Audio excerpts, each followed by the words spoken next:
Money magnet. Lubog po ba kayo sa utang at hindi nyo malaman kung paano ka makakabayad? Nirerekomenda ko ang pinatuyo na orange peel na ito mga bossing.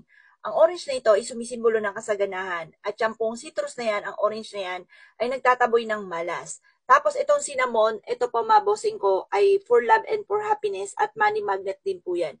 Tapos ito yung money tree mga bossing ko na nag-a-attract ng pera. Isasabit nyo lamang po ito sa inyo pong main door at ang dulot nito ay swerte. Ito pa mga bossing, lalo na ngayong Kapaskuhan, di ba? Magsabit ka ng ganito para masagana ang pamumuhay. Hanggang sa susunod na taon mga bossing. Pero kapag natuyo na kaagad, yung talagang tuyo na parang inaamag, ibig sabihin po yan, maraming mga negative energy na nahigop ng ating orange.